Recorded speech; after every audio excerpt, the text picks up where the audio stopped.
Hello and good morning, everyone. I welcome you all at Verse IS. I hope everyone is doing well.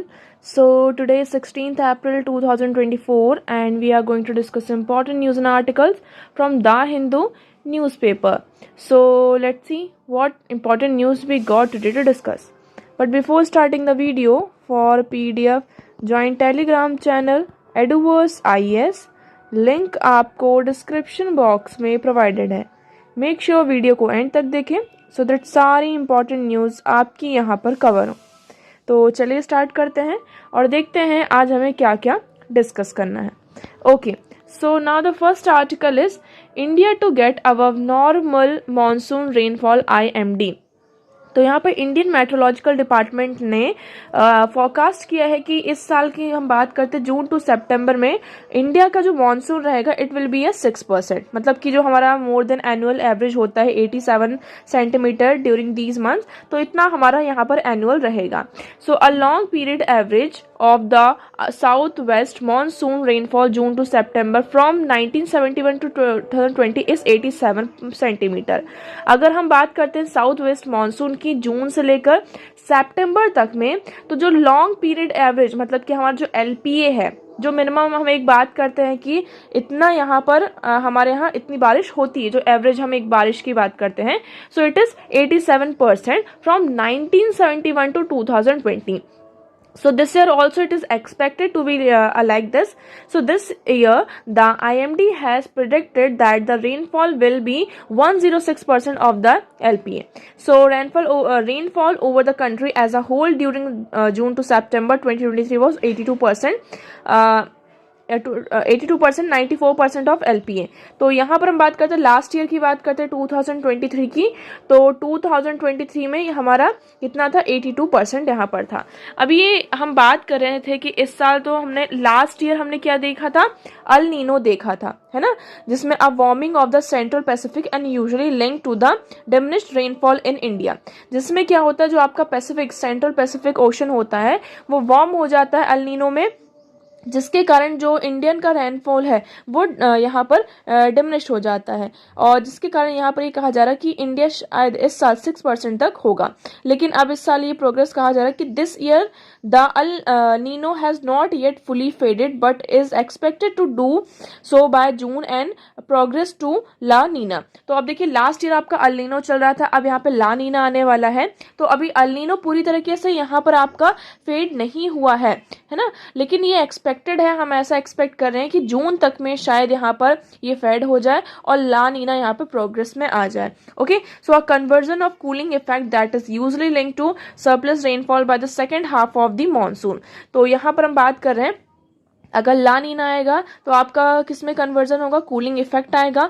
Cooling effect आएगा तो इससे हम यहाँ पर expect कर सकते हैं यूजली कि आपका जो second half of the monsoon August and September की बात करते हैं तो यहाँ पर हमें मॉनसून अच्छा देखने को मिल सकता है. अब ये जो हम IMD ने फोरकास्टिंग की है ये कहाँ से की है, तो यहाँ पे वेरियस अप्रोचेस को अपनाया गया है. लाइक हम बात कर रहे हैं कि हमारा जो 150 ईयर्स का ओल्ड डेटाबेस है, हिस्टोरिकल डेटाबेस है, उस पर हमने पूरी स्टडी की है, और हमने यहाँ पे जो ओशन टेम्परेचर है ना, उसका पैरामीटर देखा. उसके बाद जो स्नो कवरेज है in Europe and all other countries, इन सारी चीज़ों के बाद हमने एक डायनामिक अप्रोच को यहाँ पर अपनाया गया है और उसके बाद ये फोरकास्टिंग की गई है. ओके, सो आई होप आपको ये आर्टिकल यहाँ क्लियर होगा. नाउ नेक्स्ट मूव करते हैं. So the next article is, देखिए ये आर्टिकल हमारे लिए इतना ज़्यादा इंपॉर्टेंट नहीं है. इसमें ये बताया गया है कि UPA गवर्नमेंट की बात करें और फिर NDA गवर्नमेंट की बात करते हैं. ठीक है, दोनों पार्टी की अगर हम जो अलायंस है, दोनों अलायंस की बात करते हैं तो उन्होंने मतलब कि क्या क्या स्कीम्स यहाँ पर लेकर आए, क्या क्या स्कीम्स नहीं लेकर आए, उसके बारे में पूरा यहाँ पर डिस्कस किया गया है. अगर आप लोग इसको पढ़ना चाहते हैं तो आपको यहाँ पर पढ़ सकते हैं. इसमें मतलब कि जो मल्टीपल स्कीम्स हैं उनके बारे में पूरा बताया गया है. लाइक देखिए UPA की बात करते हैं, यहाँ पर आप देखेंगे कौन कौन सी स्कीम है आपकी. NREGA, national rural employment guarantee act 2005, उसके साथ यहाँ पे 4 जो नेशनल फूड सिक्योरिटी एक्ट है आपका 2013, public distribution system PDS system, mid day meal system, उसके बाद integrated child development service, maternity entitlements provided through a Pradhan Mantri Matru Vandana Yojana, that operationalize very belatedly in 2017। उसके बाद यहाँ पे पीडीएस सिस्टम में उन्होंने बताया कि पीडीएस सिस्टम में हमने क्या किया, फूड सब्सिडी प्रोवाइड की गवर्नमेंट ने, है ना, और कंज्यूमर्स को, जिससे कि यहाँ पर जो फार्मर्स का जो शेयर है वो भी यहाँ पर इंक्रीज हो, और यहाँ पर कंज्यूमर्स को भी, मतलब कि जो लोग यहाँ पर आपके मिडिल पुअर लोग हैं उनको हम ज़्यादा से ज़्यादा यहाँ पर क्या कर सके, प्रोवाइड कर सके। ओके, फिर उसके बाद ये सारी चीज़ें उन्होंने प्रधानमंत्री आवास योजना की, अब एनडीए की पीरियड की बात करें 2014 से 24 तक की, है ना।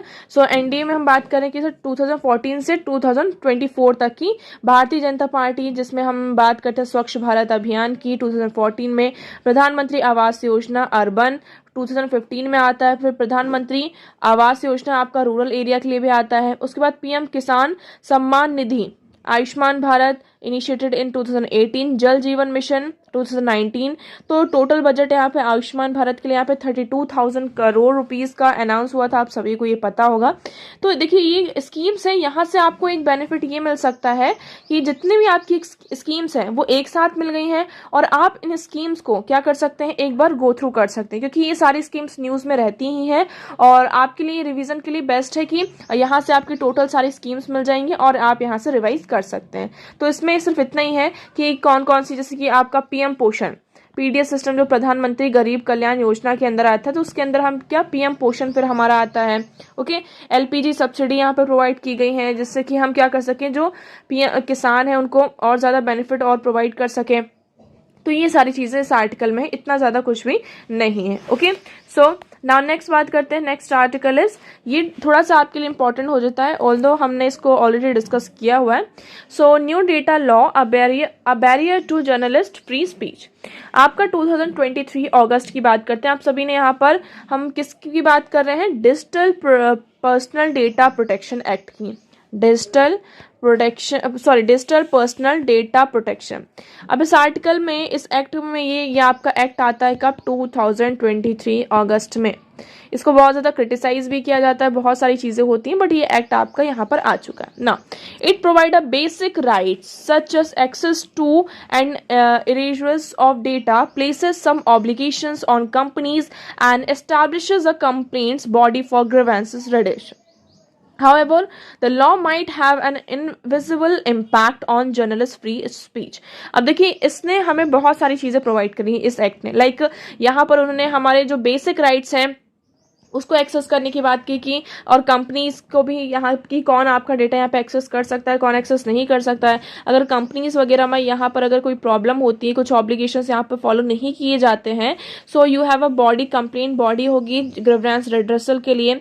But however the law might have an invisible impact on journalist free speech. लेकिन यहाँ पर ये कहीं ना कहीं क्या कर रहा है, ये जो जर्नलिस्ट है हमारे, उनकी फ्री स्पीच को इम्पैक्ट कर रहा है, अफेक्ट कर रहा है। हाउ ला, अब हम इसकी बात करते हैं। So typically data protection laws exempt journalist activities from privacy obligations such as notifying users and taking their consent before using their personal data. एक जर्नलिस्ट है, इसमें बहुत अच्छा एग्जाम्पल भी यहाँ पर ये दिया गया है। एक जर्नलिस्ट है, ठीक है, XYZ, अब उसे किसी एक जो ये यहाँ पर पॉलिटिशियन है, ठीक है, इस पॉलिटिशियन के बारे में उसको यहाँ पर क्या करना है, उसकी बायोग्राफी के बारे में लिखना है। बायोग्राफी एक तरीके से कह सकते हैं कि उनके उस जर्नलिस्ट के, मतलब कोई MP है, MLA है, उनकी परफॉर्मेंस के बारे में उन्हें क्या करना है, लिखना है। ठीक है, यहाँ पर ये XYZ क्या है, आपका जर्नलिस्ट है, और ये ABC क्या है, आपके MP हैं। ठीक है, अब हम क्या चाहते हैं कि हम इनके बारे में क्या करें, थोड़ा सा लिखें, इनकी परफॉर्मेंस कैसी क्या रही है इसके बारे में बताएं। अब जर्नलिस्ट क्या करेगा, जर्नलिस्ट इन पर्सन ने क्या क्या काम किया उसकी पूरी हिस्ट्री निकालेगा ना, कहाँ कहाँ वो गए, कहाँ कहाँ उन्होंने कैसा काम किया, किस किस किस सिटी में उन्होंने ट्रैवल किया, किस किस गांव में गए, किस शहर में गए, किससे मिले उन्होंने, अब तक यहाँ पर उन्होंने क्या क्या सारी चीज़ें की। तो ये पूरा उनका पर्सनल डेटा निकालना पड़ेगा। और एक तरीके से ये कहा जा रहा है कि मतलब ये जो ये जर्नलिस्ट को ये पूरा डेटा यहाँ पर निकालना पड़ेगा। ठीक है, तो इसमें ये कहा जा रहा है, अब ये डेटा कहाँ से मिलेगा, अब कहीं कोई इंसान जा रहा है तो या तो आपको उसकी फैमिली को पता होगा या फिर उस पर्सन को पता होगा, उसके आसपास के जो लोग हैं उनसे पता होगा। ठीक है, हमने उनसे डेटा निकाल भी लिया, लेकिन ये कहा जा रहा है कि हमने क्या किया जर्नलिस्ट को यहाँ पर उन एमपी के बारे में जो लिखना था, आपने डेटा कलेक्ट कर लिया, पूरा आर्टिकल आपने प्रिपेयर कर लिया ए पर्टिकुलर एबीसी एमपी के बारे में, लेकिन इसको पब्लिश करने से पहले आपको क्या करना होगा, ये जो एबीसी एमपी हैं इनका कंसेंट लेना होगा, है ना। इतनी आपने जो रिसर्च करी है, क्योंकि ये जो सारी चीज़ें होती हैं पब्लिक डोमेन में नहीं होती हैं, कि कोई भी जो पर्सन है, एमपी है, एमएलए है, मतलब ठीक है आपकी जो बड़ी बड़ी मीटिंग वो होती हैं, विजिट्स होती हैं, तो वो हमारी अवेलेबल होती हैं हमारे पास, लेकिन बहुत सारी ऐसी चीज़ें होती हैं जो अवेलेबल नहीं होती हैं, तो इसके लिए यहाँ पर बहुत सारी रिसर्च की ज़रूरत होती है।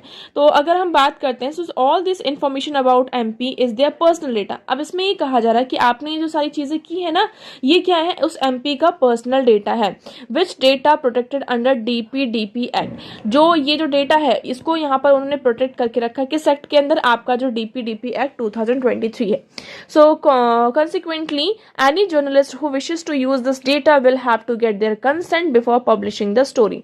तो अगर यहाँ पर ये XYZ जर्नलिस्ट ने जो ये पूरा काम किया, रिसर्च करी है, अगर उनको ये सारी चीज़ें पब्लिश करनी है, अपनी स्टोरी उनको पब्लिश करनी है, so they have to get their consent. इस एमपी का यहाँ पर उनको क्या चाहिए होगा, कंसेंट चाहिए होगा। अगर ठीक है उन्होंने पब्लिश कर भी दिया, ओके, पब्लिकेशन हो भी गया, तो यहाँ पर इस एमपी के पास यहाँ पर ये राइट है कि वो जर्नलिस्ट से रिक्वेस्ट कर सकता है और उस स्टोरी को यहाँ पर डिलीट कराया जा सकता है। तो एक तरीके से आप यहाँ पर देख रहे हैं कि मतलब एमपीज और एमएलएज को इतना ज़्यादा यहाँ पर प्रिविलेज मिल रही है, और ये क्या कर रहा है, जो हमारे जर्नलिस्ट हैं उनके राइट्स को कर्टेल कर रहा है, उनकी जो फ्री स्पीच के बारे में हम बात करते हैं, ये उसको में क्या बन रहा है, एक बहुत ही इम्पीड बनता जा रहा है। So the power of government to call for information would likely impede journalist ability to discharge their role as a fourth estate. तो यहाँ पर ये क्या कर रहा है, इस तरह की चीज़ें से यहाँ पर जो जर्नलिस्ट की एबिलिटी है टू डिस्चार्ज देयर रोल, एक जर्नलिस्ट का काम क्या होता है,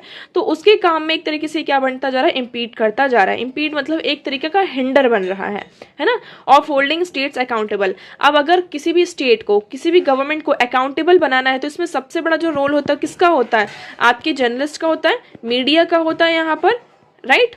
सो यहाँ पर actually what's happening here is that कि थ्रू दिस एक्ट आपका यहाँ पर क्या हो रहा है, यहाँ पर इनकी जो एबिलिटी है उसको कर्टेल किया जा रहा है। सो 3 previous draft of the DPDP Act, one released by the Expert Committee on Data Protection 2018 and the other by the government 2019 and the third released by a joint parliamentary committee in 2021 contain clear exemptions for journalist activity. तो यहाँ पर आपके 3 draft थे 18, 19 and 2021 में, इनमें journalist को clear exemption provide किया गया था, बट अभी ये जो एक्ट आया है ना, इसमें क्या हो रहा है कि हमें ये जो जर्नलिस्ट की फ्री स्पीच है ये इसको इम्पैक्ट कर रहा है। तो इस आर्टिकल में इतना ही है, ज़्यादा कुछ आपको ज़्यादा इन्वॉल्व होने की ज़रूरत नहीं है।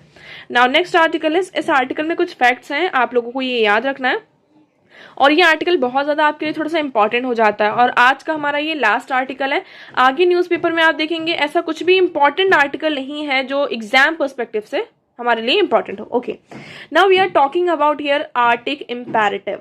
ठीक है, आप आर्टिक इम्पेरेटिव, आर्टिक रीजन आप सभी को पता होगा, पहले हम एक बार मैप देख लेते हैं, आपको क्लियर होगा, फिर हम आर्टिक काउंसिल इन सारी चीज़ों के बारे में डिस्कस करेंगे। So here you will see, ये हमारा क्या है, नॉर्थ पोल है ना, ये वाला जो रीजन है हमारा इसमें इस मैप में देखेंगे तो ये जो पूरा है ये आपका यहाँ पर आर्टिक ओशन आ जाता है, और इसके आसपास की जो जितनी भी कंट्रीज हैं ये एक आर्टिक सर्कल फॉर्म करता है, this is a Arctic circle, और ये जो नेशन है यहीं पर मिलकर आपका क्या बनता है, आर्टिक काउंसिल बनती है। अभी हम इसके बारे में डिस्कस करेंगे। ठीक है, अब ये आप बात करें नॉर्थ पोल की, ये हमारे लिए इतना ज़्यादा इंपॉर्टेंट क्यों हो जाता है। सबसे पहले हम इसकी यहाँ पर हम बात कर रहे हैं, इंडिया का जो एंगेजमेंट है वो आज से नहीं है, इंडिया का इस रीजन में एंगेजमेंट 1920 से है। आपको पहली चीज़ तो ये याद रखनी है कि अगर कोई बोले कि आर्टिक रीजन में अब हमारे जो मतलब कि इंटरेस्ट है वो ज़्यादा हो रहा है, तो no, it is not like this. 1920 से ही, उससे पहले से ही हमारा यहाँ पर क्या रहा, कंसर्न रहा है। कंसर्न की बात करते हैं कैसे। सो इन December 2023 when 4 Indian climate scientists arrived in Oslo to begin acclimatization for India's maiden winter expeditions at the Arctic। अब आर्टिक रीजन आप सभी को पता है कि वहाँ का क्लाइमेट कैसा होगा, it is very harsh and very cold। So Himadri India research station, वहां पर अगर हम बात करते हैं तो हिमाद्री क्या है, इंडिया का रिसर्च स्टेशन है, international arctic research based at Svalbard in Norway. Norway में हमारा हिमाद्री क्या है, एक रिसर्च स्टेशन है, you have to remember this, okay. जो कि यहाँ पर हम वेरियस मिशंस करते हैं। फॉर एग्जाम्पल अब इसमें आप सभी को पता है कि वो रीजन ठंडा है, तो वहां पर क्या रिसर्च करने जा रहे हो, लेकिन बहुत सारी चीजें हैं। पहली चीज क्या आ जाती है कि आर्टिक में यहाँ पर सबसे पहले मार्च 2024 में आर्टिक का जो विंटर है ना, वो धीरे धीरे सक्सेसफुली एंड हो रहा है। लेकिन यहाँ पर आर्टिक मिशन में हमने बहुत सारे इंट्रोस्पेक्शंस किए गए हैं। अब व्हाट यहाँ पर क्या क्या चीजें चेंज आई हैं, like ostensibly was scientific data showing that the Arctic was warming faster than previously thought. तो यहाँ पर पहले के कंपैरिजन में देखिए तो आर्टिक रीजन आपका क्या हो रहा है, धीरे धीरे वार्म हो रहा है। When facts trying catastrophic climate occurrence in India to the melting of Arctic sea ice emerge, decision makers felt compelled to act. ठीक है, तो यहाँ पर हम कुछ फैक्ट्स की बात कर रहे हैं कि अभी क्या हो रहा है। पहली चीज आर्टिक जो रीजन है आपका, वहां पे सी की मतलब की आइस मेल्टिंग हो रही है। सेकंड, यहाँ पर New Delhi is seized of opening up the Arctic sea routes. अब यहाँ पर न्यू दिल्ली मतलब इंडिया क्या करना चाहता है, जो आर्टिक सी रूट्स है इसको ओपन करना चाहता है, specially for the northern sea route के लिए, जिससे कि हमारा इंडिया का जो ट्रेड है थ्रू दिस रीजन, ये क्या होगा आपका और ज्यादा एम्ब्रेस होगा, और जो हमारा शिपिंग कॉस्ट है कंपनीज का वो भी यहाँ पर रिड्यूस होगा। तो ये सारी चीजें होगी जिसमें हम क्या कर सकते हैं, हमारा जो टाइम है, फ्यूल है, सिक्योरिटी है, सिक्योरिटी कॉस्ट है और ट्रांसमिटिंग जो गुड्स है, इसका ये सारी चीजों में हमें रिडक्शन देखने को मिलेगा। थर्ड, आर्टिक रीजन हमारे जियोपॉलिटिक्स रीजंस की वजह से इंपॉर्टेंट हो जाता है, क्योंकि हम इस रीजन में देख रहे हैं कि चाइना का जो इन्वेस्टमेंट है वो बहुत ही ज्यादा क्या हो रहा है, बहुत ही तेजी से यहाँ पर बढ़ रहा है। That is a big concern for India. अब यहाँ पर एक्चुअली ये है कि Russia's decision to grant China's expanded access to the northern sea route. Russia ने क्या किया है, चाइना को यहाँ पर एक्सेस दी है कि वो क्या कर सकते हैं, नदर्न सी जो रूट है उसको इसका जो एक्सेस है उसको एक्सपेंड कर दिया फॉर द चाइना, एंड ये हमारे लिए थोड़ा सा कंसर्न है। Now India is increasing focus on Arctics comes at the time of heightened tension in the region fuelled by Russia Ukraine conflict. अब जब से रशिया यूक्रेन कॉन्फ्लिक्ट स्टार्ट हुआ है उसके बाद से यहाँ पर इंडिया का जो फोकस है और ज्यादा इंक्रीज आपका हो चुका है। Okay, so there are concerns about the potential repercussions of these tensions, especially given Russia's growing reliance on its nuclear deterrence on the Kola Peninsula. For India, which aims to maintain constructive relation with both Western nations and Russia, these developments carry significant strategic implications. अब देखिए India को क्या करना है, now see India को Russia के साथ भी रिलेशंस बनाने हैं, वेस्टर्न कंट्रीज के साथ भी। सो इंडिया के लिए यहाँ पर एक सिग्निफिकेंट जो डेवलपमेंट ये कैरी कर रहा है, सो इंडिया को एक स्ट्रेटेजिक इम्प्लीकेशंस की जरूरत है। Okay, India is a non, यहाँ पर आर्टिक रीजन में हम न्यू कमर्स नहीं है, हमारा जो इस रीजन में इन्वॉल्वमेंट है it is from back to 1920, we already discuss किया। हमने यहाँ पर सवालबार्ड ट्रीटी इन पेरिस 2007 में इसको साइन की थी, जिसमें कि हमारा फर्स्ट ये था कि हम कुछ रिसर्च मिशंस करेंगे, like investigating Arctic microbiology, atmospheric science and geology. So यहाँ पर हमने ये सारी चीजें की थी, और ईयर आफ्टर हमने ये देखा कि चाइना ने भी यहाँ पर स्टेप इन किया, और आफ्टर बीइंग ग्रांटेड हमें यहाँ पर फिर आपका जो आर्टिक काउंसिल है ना, यहाँ पर चाइना ने अपने आप को आर्टिक रिसर्च बेस में यहाँ पर चाइना ने भी स्टैब्लिश कर लिया था इंडिया के साथ साथ। फिर हम बात करते हैं अब आर्टिक काउंसिल की। आर्टिक काउंसिल में यहाँ पर 13 में हमें यहाँ पर एज अ ऑब्जर्वर स्टेट का स्टेटस ग्रांट किया गया है। अब हम बात करते हैं इस रीजन में तो क्या पोटेंशियल है, तो हाँ नॉर्वे की बात करते हैं तो नॉर्वे जो एक कंट्री है उसके साथ हमारा जो पोटेंशियल है कोलैबोरेशन का वो बहुत अच्छा है। Like here you will see that Arctic Council has close ties with India, है ना, नॉर्वे के साथ। Since the late 1980s, the two countries have collaborated to investigating changing conditions in the Arctic and Antarctic. तो India और Norway की बात करते हैं, दोनों ने यहाँ पे कोलैबोरेट करके आर्टिक रीजन में और अंटार्कटिक रीजन में यहाँ पे वहाँ में जो मतलब कंडीशन में चेंज आ रहा है, तो यहाँ पे कोलैबोरेशन किया था, इसकी पूरी इन्वेस्टिगेशन की थी, और इसका इम्पैक्ट साउथ एशिया में क्या होगा इसके बारे में भी बातचीत की। और जो हमारा साउथ एशियन मानसून है, इसको कैसे ये एक्सलोरेट कर रहा over the time. So India's present policy is to cooperate with Arctic countries. अब इंडिया के प्रेजेंट पॉलिसी क्या है कि जो आर्टिक कंट्रीज हैं, है ना, उनके साथ कोऑपरेट करें और like green energy, green and clean industries, way to bolstering its responsible stakeholders credentials की तरफ हम आगे बढ़ें। So with Denmark and Finland for instance, India collaboration has come in areas such as waste management, pollution control, renewable energy and green technology. तो देखिए हम यहाँ पर और green energy, green and clean industries की बात तो कर ही रहे हैं, बट हम डेनमार्क और फिनलैंड के साथ यहाँ पर कोलैबोरेशन करके जो आपका वेस्ट मैनेजमेंट है, pollution control, renewable energy, green technology पर भी यहाँ पर फोकस किया जा रहा है, इन एरिया पर भी। सो Norway could be a transformational for India as it would enable greater Indian participation in Arctic Council working group, tackling issues such as blue economy, connectivity, maritime transportation, investment and infrastructure. Okay, अब like यहाँ पर हम mining की भी बात कर रहे थे कि आर्टिक रीजन में जो सी बेड माइनिंग है, इस पर यहाँ पर जो रिसोर्स है, इसका जो एक्सप्लॉइटेशन हो रहा है, इसको हम इंडिया के लिए से क्या बेनिफिट मिल सकता है, तो इन सारी चीज़ों पर भी फोकस किया जा रहा है। सो India would perhaps still look for explore economic opportunities in the Arctic. India अभी भी यहाँ पर एक्सप्लोर कर सकता है कि उसे यहाँ पर इकोनॉमिक अपॉर्चुनिटी मिल जाए, but Norway could then help India design to sustainable policy that accommodates the needs of both scientific community and industry. तो यहाँ पे नॉर्वे हमारी हेल्प कर सकता है to design a sustainable policy, जिससे कि हमारा जो इन्वायरमेंट हो, हम यहाँ पे जो एक इकोनॉमिक अपॉर्चुनिटी की बात कर रहे हैं, है ना, जिसके लिए हम यहाँ पर देख रहे हैं, तो इसमें हम साइंटिफिक कम्युनिटी और दोनों सस्टेनेबल तरीके से यहाँ पर अप्रोच कर सकें। अब हम बात करते हैं किसकी, आर्टिक काउंसिल की। Okay, let's talk about Arctic council. So Arctic council is a leading intergovernmental forum promoting cooperation, coordination and interaction among the Arctic states, Arctic indigenous people and other Arctic. तो ये आपका एक group है। Okay, सो ये क्या करता है, इस रीजन में जो भी आपकी सस्टेनेबल डेवलपमेंट है, सेफ गार्ड्स हैं, इन्वायरमेंट है, तो इससे रिलेटेड यहाँ पे पूरे कंसर्न्स को ये एड्रेस करता है। ये आपका 1996 में एस्टैब्लिश हुआ था through the Ottawa Declaration. So you have to remember this, by the Ottawa Declaration in 1996, Arctic Council was designed. So the establishment was preceded by the Arctic Environmental Protection Strategy, June 1981, a declaration on protecting the Arctic environment. Okay.